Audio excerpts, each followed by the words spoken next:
Back in October 2016, 5 years ago as of this video, Google dropped their first Pixel smartphone. The Nexus era ended, sadly, after many years and many iterations, and a new chapter in the book of Google's mobile devices began. No more team efforts with Samsung and LG and Huawei. This phone was by Google. Google logo and all.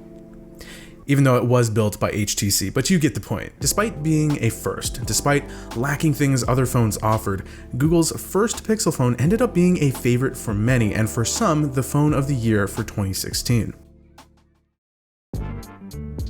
Now, it's probably been a while since you've laid eyes on this phone, and you may be zeroing in on the elephant in the room, those bezels.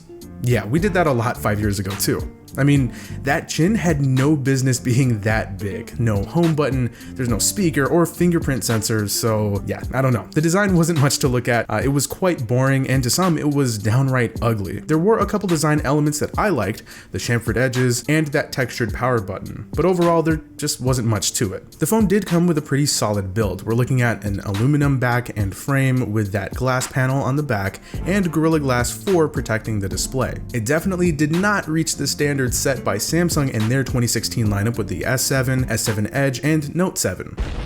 Anyway, it got the job done, and it really spoke to what this phone was all about in the first place. Simplicity. Let's take a quick look at the specs. The OG Pixel arrived with a 5-inch 1080p AMOLED display, Snapdragon 821 processor, Adreno 530 GPU, 4 gigs of RAM, a 2770 mAh battery, 32 or 128 gigs of UFS 2.0 storage, a headphone jack, a 12.3 f2.0 main camera, and an 8 megapixel f2.4 front-facing camera. Of course, there was an XL model, which is the one that I liked the most, and it came with a larger 5.5-inch 1440p display, 3,450 mAh battery, and it started at $770 as opposed to $650 for the regular model. Everything else was pretty much the same. Some obvious missing features included an official IP67 or 68 rating. It did come with a water repellent coating though. There was no expandable storage, no wireless charging or stereo speakers, things we saw in some of the other top phones of that year. It did have the upper hand with that processor though, as most Android heavy hitters that year had the 820, not the 821. But what this phone lacked in design and hardware features, it kind of made up for in software.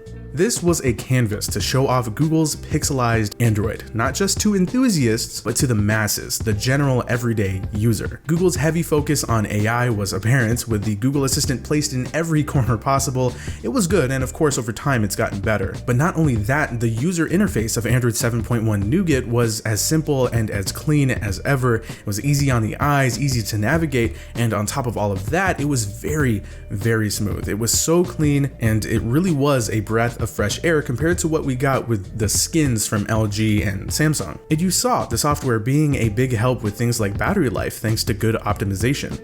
The software also found itself being a vital part of something that was the main selling point of this phone, and is probably still the biggest selling point of today's Pixels, and that's the camera experience. The photos you could get out of this device, they weren't perfect, but they were excellent. And it was all about that image processing. HDR Plus got you shots you couldn't exactly get out of other phones. The great detail, the colors, the sharpness, and dynamic range were all there. Now I know we're all used to this by now, but 5 years ago, it was really something else, witnessing these results for the first time. Another focus, pun intended, was video and the electronic image stabilization, which Google opted for over optical image stabilization. This resulted in very smooth video capture. The EIS was so strong it would end up looking like you were using a gimbal or something at times, and sometimes to a fault. It wasn't perfect, but again, it was pretty crazy to see, especially compared to what other phones would give you in terms of stabilization. The overall camera experience was great, especially thanks to the unlimited photo storage in original size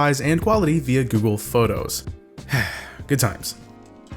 So what is this phone like now here in 2021? Well, as of this video, my OG Pixel XL is running Android 10, and that's as far as it can go.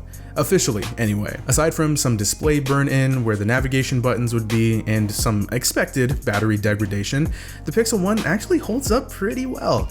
By today's standards, the screen is still nice to look at in its 16:9 glory. Somehow, in a weird way, the design has kind of grown on me. I actually really like it now, especially the white model. I don't know, it's weird. It's comfortable to hold. Everyday performance is okay. You can definitely still use it for all the basics. It's not blazing fast anymore. It's It's not built for power user usage by any means, but it can squeak by. The single bottom firing speaker was meh back then, and it's just sad now, especially with how easy it is to cover up. The haptics are decent, the fingerprint scanner still works okay, and pictures taken in normal conditions still hold up quite well too. If for whatever reason you'd like to pick up one of these now, you can find both the regular and XL models floating around out there for under $100 in good condition. Google wanted to compete more heavily with the likes of Apple and Samsung. They launched a fresh new premium smartphone brand with competitive pricing targeted at everyone, not just a large group of enthusiasts. It lacked a number of features, yes, but this was the start. A new seed was planted and it forced its way onto the scene regardless. The Pixel line has come a long way. It's been a bumpy ride for sure, and it's taken a while for it to find its groove. Through it all, I've remained a Pixel fan, and I always look forward to new releases. And it all started 5 years ago with this. Do you have any memories of the OG Pixel? Did you own one? And if so, do you still have it? Either way, let's talk about it in the comments. If you enjoyed this video, feel free to drop a like and subscribe to the Android Police channel if you're new. It's been Zach, I'll talk to you later, and thank you so much for watching.